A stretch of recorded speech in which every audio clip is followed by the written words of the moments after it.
بسم الله الرحمن الرحيم. ياسين والقرآن الحكيم إنك لمن المرسلين على صراط مستقيم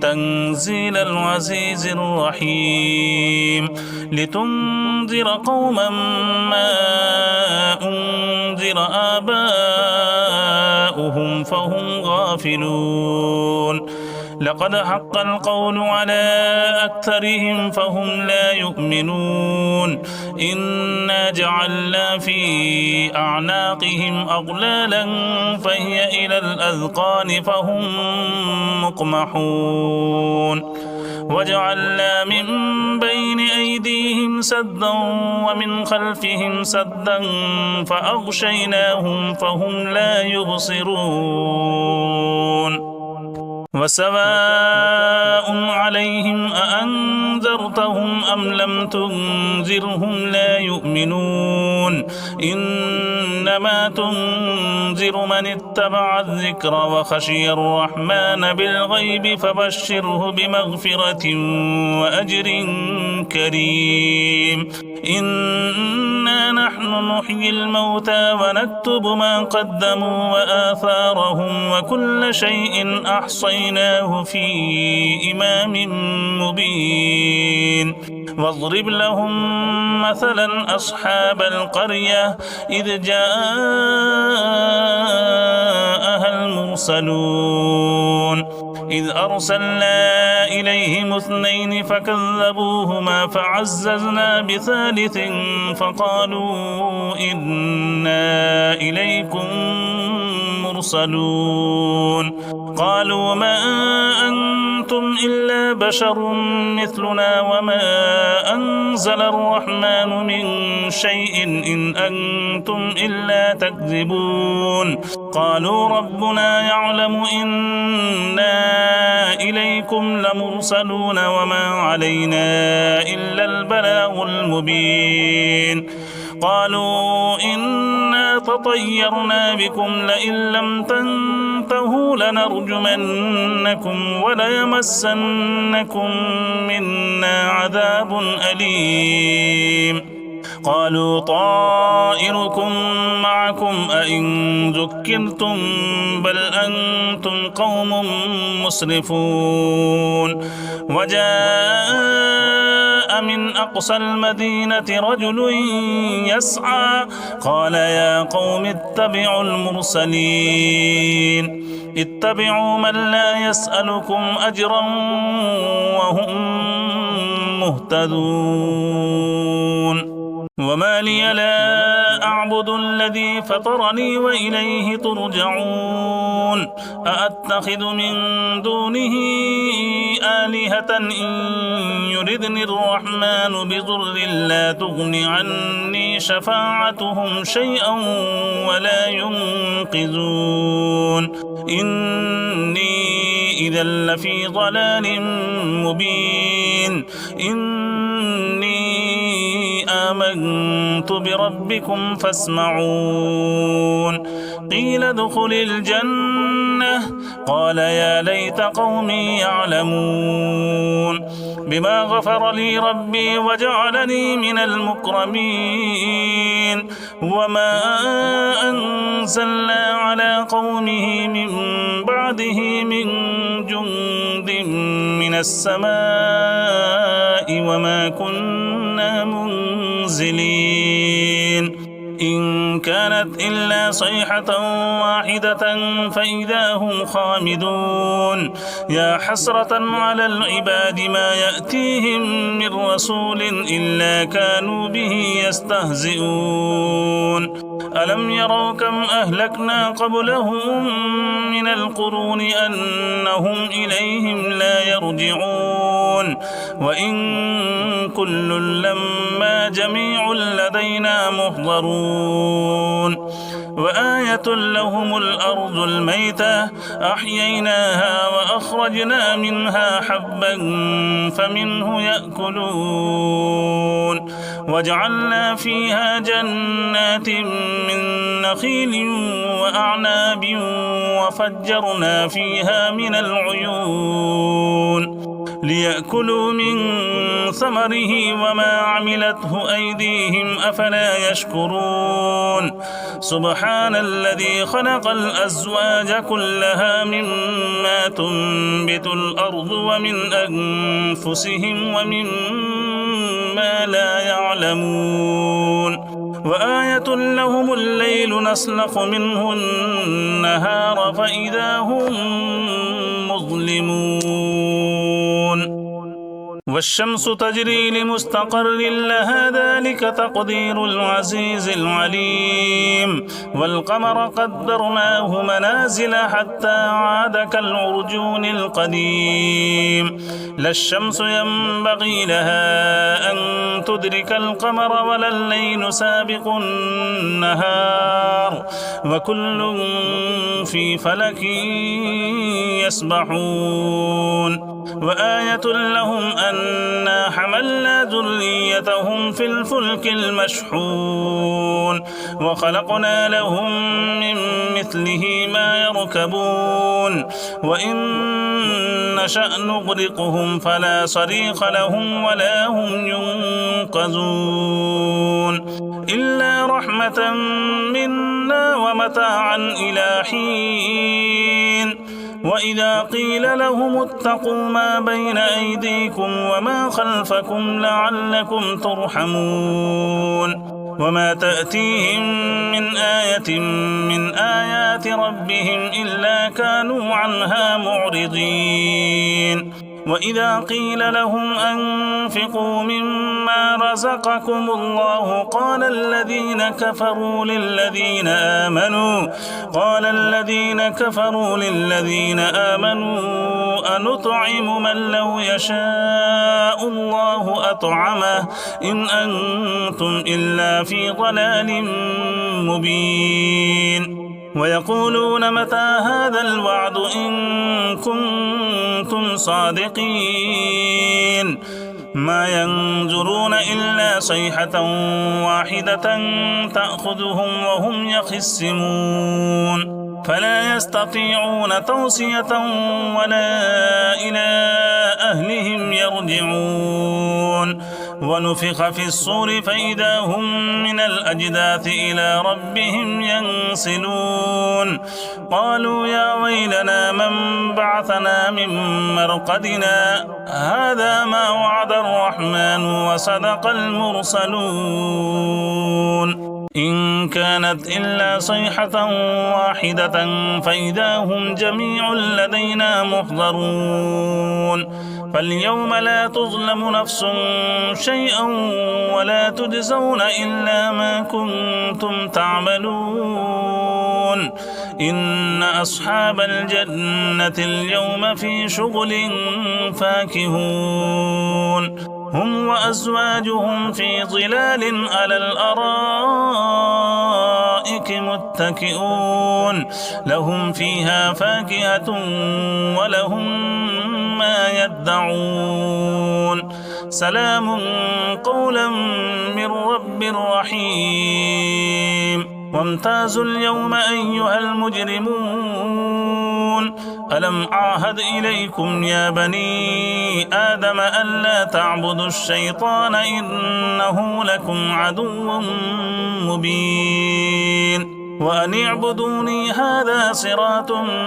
مستقيم ولقد أضل منكم جبلا كثيرا أفلم تكونوا تعقلون هذه جهنم التي كنتم توعدون اصلوها اليوم بما كنتم تكفرون اليوم نختم على أفواههم وتكلمنا أيديهم وتشهد أرجلهم بما كانوا يكسبون ولو نشاء لطمسنا على أعينهم فاستبقوا الصراط فأنى يبصرون ولو نشاء لمسخناهم على مكانتهم فما استطاعوا مضيا ولا يرجعون ومن نعمره ننكسه في الخلق أفلا يعقلون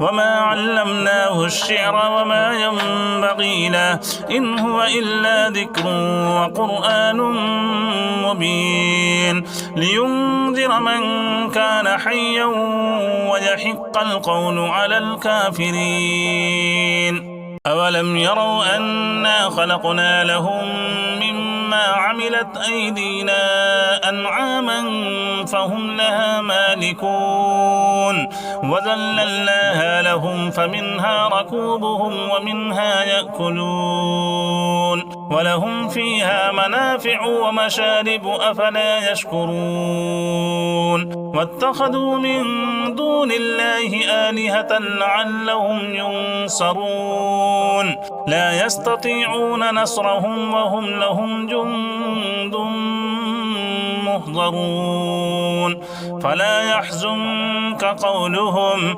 إنا نعلم ما يسرون وما يعلنون أولم ير الإنسان أنا خلقناه من نطفة فإذا هو خصيم مبين وضرب لنا مثلا ونسي خلقه قال من يحيي العظام وهي رميم قل يحييها الذي أنشأها أول مرة وهو بكل خلق عليم الذي جعل لكم من الشجر الأخضر نارا فإذا أنتم منه توقدون أوليس الذي خلق السماوات والأرض بقادر على أن يخلق مثلهم بلى وهو الخلاق العليم إنما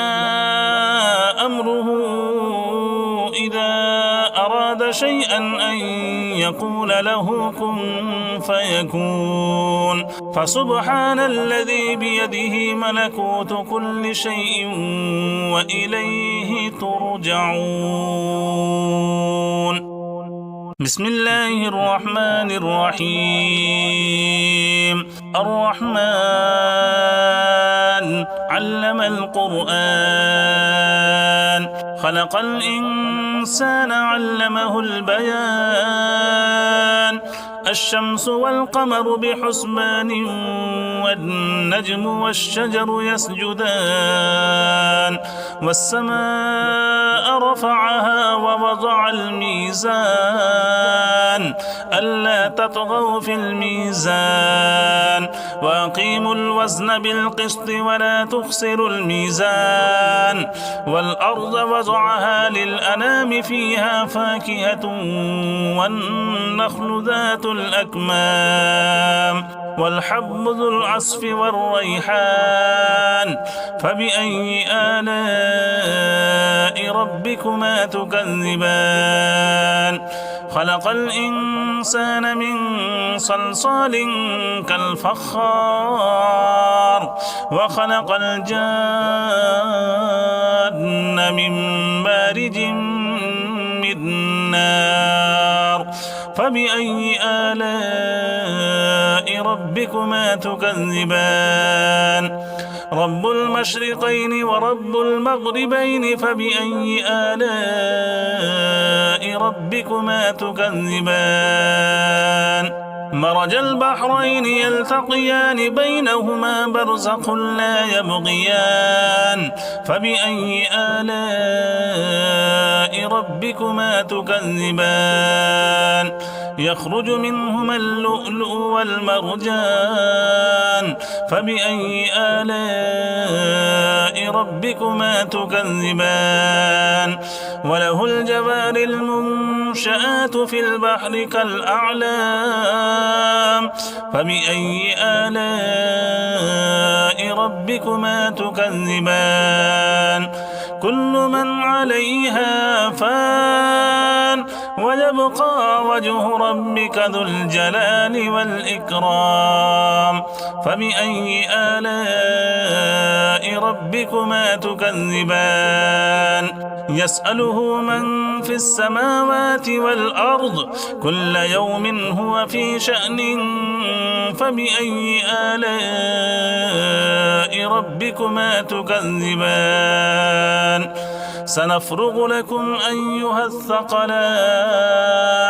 فبأي آلاء ربكما تكذبان؟ يا معشر الجن والإنس إن استطعتم أن تنفذوا من أقطار السماوات والأرض فانفذوا، لا تنفذون إلا بسلطان. فبأي آلاء ربكما تكذبان؟ يرسل عليكما شواظ من نار ونحاس فلا تنتصران. فبأي آلاء ربكما تكذبان؟ فإذا انشقت السماء فكانت وردة كالدهان. فبأي آلاء ربكما تكذبان؟ فيومئذ لا يسأل عن ذنبه إنس ولا جان. فبأي آلاء ربكما تكذبان؟ يعرف المجرمون بسيماهم فيؤخذ بالنواصي والأقدام. فبأي آلاء ربكما تكذبان؟ هذه جهنم التي يكذب بها المجرمون، يطوفون بينها وبين حميم آن. فبأي آلاء ربكما تكذبان؟ ولمن خاف مقام ربه جنتان. فبأي آلاء ربكما تكذبان؟ ذواتا أفنان. فبأي آلاء ربكما تكذبان؟ فيهما عينان تجريان. فبأي آلاء ربكما تكذبان؟ فيهما من كل فاكهة زوجان. فبأي آلاء ربكما تكذبان؟ متكئين على فرش بطائنها من استبرق وجنى الجنتين دان. فبأي آلاء ربكما تكذبان؟ فيهن قاصرات الطرف لم يطمثهن إنس قبلهم ولا جان.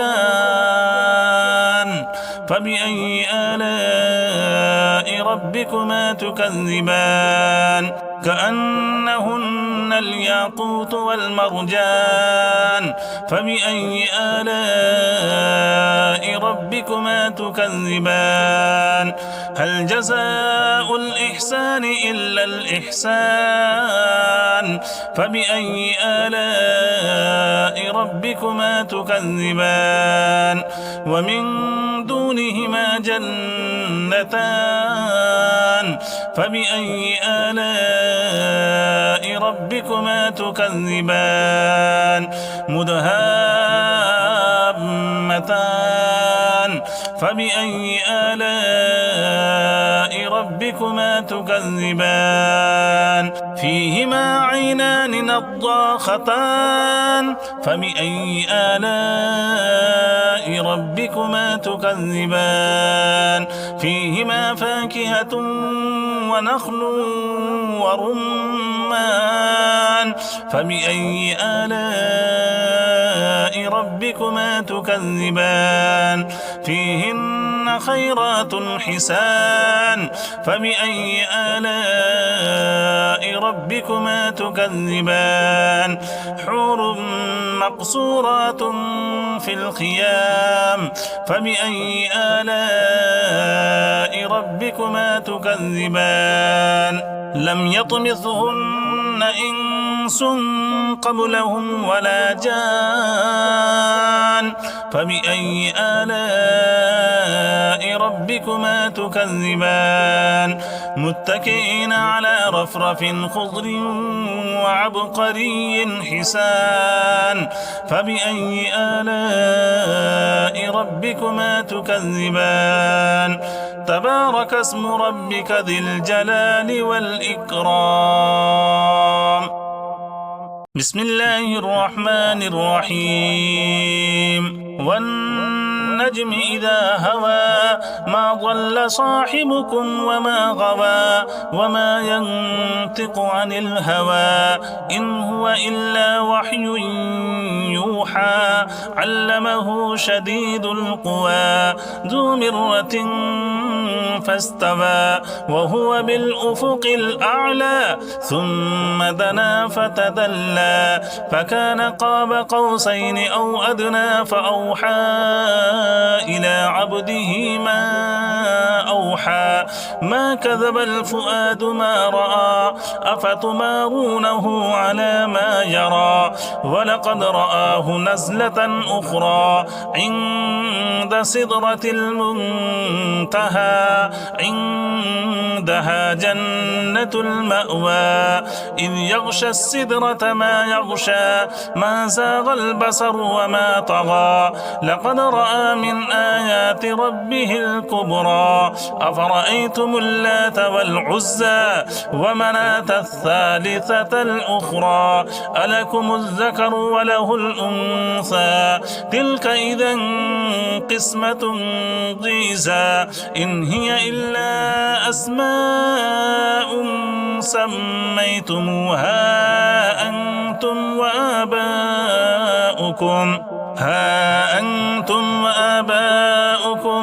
ما أنزل الله بها من سلطان إن يتبعون إلا الظن وما تهوى الأنفس ولقد جاءهم من ربهم الهدى أم للإنسان ما تمنى فلله الآخرة والأولى وكم من ملك في السماوات لا تغني شفاعتهم شيئا إلا من بعد أن يأذن الله لمن يشاء ويرضى إن الذين لا يؤمنون بالآخرة ليسمون الملائكة تسمية الأنثى وما لهم به من علم إن يتبعون إلا الظن وإن الظن لا يغني من الحق شيئا فأعرض عمن تولى عن ذكرنا ولم يرد إلا الحياة الدنيا ذلك مبلغهم من العلم إن ربك هو أعلم بمن ضل عن سبيله وهو أعلم بمن اهتدى ولله ما في السماوات وما في الأرض ليجزي الذين أساءوا بما عملوا ويجزي الذين أحسنوا بالحسنى الذين يجتنبون كبائر الإثم والفواحش إلا اللمم إن ربك واسع المغفرة هو أعلم بكم إذ أنشأكم من الأرض وإذ أنتم أجنة في بطون أمهاتكم فلا تزكوا أنفسكم هو أعلم بمن اتقى أفرأيت الذي تولى وأعطى قليلا وأكدى أعنده علم الغيب فهو يرى أم لم ينبأ بما في صحف موسى وإبراهيم الذي وفى ألا تزر وازرة وزر أخرى وأن ليس للإنسان إلا ما سعى وأن سعيه سوف يرى ثم يجزاه الجزاء الأوفى وأن إلى ربك المنتهى وأنه هو أضحك وأبكى وأنه هو أمات وأحيا وأنه خلق الزوجين الذكر والأنثى من نطفة إذا تمنى وأن عليه النشأة الأخرى وأنه هو أغنى وأقنى وأنه هو رب الشعرى وأنه أهلك عادا الأولى وثمود فما أبقى وقوم نوح من قبل إنهم كانوا هم أظلم وأطغى والمؤتفكة أهوى فغشاها ما غشى فبأي آلاء ربك تتمارى هذا نذير من النذر الأولى أزفت الآزفة ليس لها من دون الله كاشفة أفمن هذا الحديث تعجبون وتضحكون ولا تبكون وأنتم سامدون فاسجدوا لله واعبدوا صدق الله العظيم.